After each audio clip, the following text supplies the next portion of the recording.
September 6 വെള്ളിയാഴ്ച.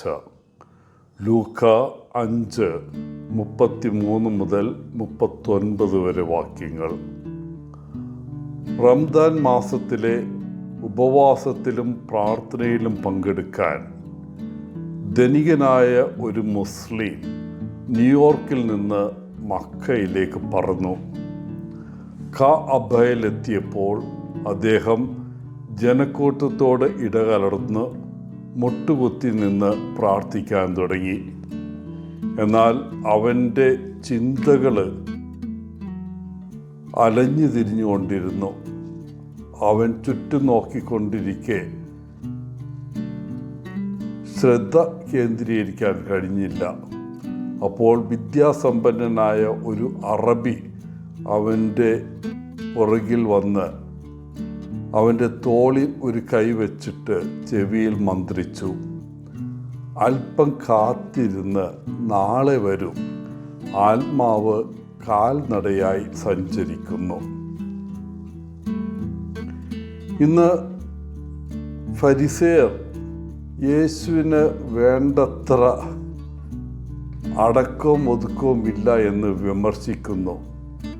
അവരുടെ ദൃഷ്ടിയിൽ യേശുവും അവൻ്റെ ശിഷ്യന്മാരും ഉപവസിക്കുകയും പ്രാർത്ഥിക്കുകയും ചെയ്യുന്നതിൽ ഉദാസീനരാണ്.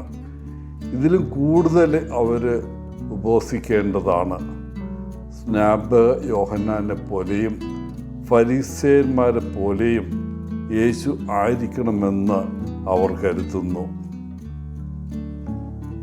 ഇന്നത്തെ സുവിശേഷ വായനയിൽ പിതാവുമായി നമ്മെ ഒന്നിപ്പിക്കുന്ന മണവാളനായി യേശു സ്വയം അവതരിപ്പിക്കുന്നു. അവൻ ശിഷ്യന്മാരോടൊപ്പം ആയിരിക്കുമ്പോൾ ഉപവസിക്കേണ്ട കാര്യമില്ല. കാരണം അവരുമായുള്ള ജീവിതം ഒരു വിവാഹ വിരുന്ന് പോലെയാണ്.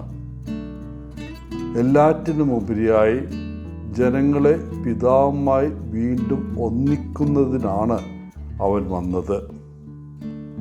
ഒരു യഥാർത്ഥ വിവാഹത്തിൽ എന്ന പോലെ വധുവും വരനും ഒരുമിച്ചുള്ള ഒരു പുതിയ ജീവിതം ആരംഭിക്കുന്നു. ദൈവത്തെ നമ്മുടെ പിതാവെന്ന നിലയിൽ നമുക്ക് ഒരു പുതിയ ബന്ധം നൽകാനാണ് യേശു വന്നത്. അതിനാൽ ബൈബിൾ പഴയ നിയമം, പുതിയ നിയമം എന്നിങ്ങനെ രണ്ടായി തിരിച്ചിരിക്കുന്നു. ഇപ്പോൾ നമ്മൾ പഴയ പാരമ്പര്യങ്ങൾ ഉപേക്ഷിച്ച് യേശു ആകുന്ന നമ്മുടെ വഴികാട്ടിയും ഗുരുവും ആയ രക്ഷകൻ്റെ പുറകെ യാത്ര ആരംഭിക്കുന്നു. നമ്മുടെ കർത്താവിൻ്റെ പുതിയ പഠനങ്ങൾ ഉൾക്കൊള്ളുന്നതിനായി നമ്മൾ നമ്മുടെ പഴയ മാനസികാവസ്ഥ ഉപേക്ഷിക്കേണ്ടിയിരിക്കുന്നു. തീർച്ചയായും പഴയ വസ്ത്രങ്ങൾ വലിച്ചെറിയുന്നത് എളുപ്പമല്ല, പ്രത്യേകിച്ചും അവയ്ക്ക് വൈകാരിക മൂല്യമുണ്ടെങ്കിൽ. അതുകൊണ്ടാണ് പഴയ നല്ലതാണെന്ന് നാം കരുതുന്നത്. അവ കീറിപ്പോവുകയാണെങ്കിൽ നമ്മൾ അതിനെ പാച്ച് വർക്ക് ചെയ്ത് വീണ്ടും ഉപയോഗിക്കും. എന്നാൽ നമ്മുടെ ആത്മീയ ജീവിതത്തിൽ ഇങ്ങനെ പഴയതും പുതിയതും ഇടകലരാൻ സമ്മതിക്കരുത്. സുവിശേഷവുമായി പൊരുത്തപ്പെടാത്ത പഴയ വിശ്വാസങ്ങളും പാരമ്പര്യങ്ങളും നമ്മൾ ഉപേക്ഷിക്കുന്നതാണ് നമുക്ക് നല്ലത്. ഇത് ഒരിക്കലും എളുപ്പമുള്ള കാര്യമല്ല. എന്നാൽ പ്രിയ സഹോദരരെ, പ്രാർത്ഥനയും ഉപവാസവും കൊണ്ട് നമ്മെ വീണ്ടും നവീകരിക്കാൻ പരിശുദ്ധാത്മാവ് നമ്മോടൊപ്പം ഉണ്ടാകും.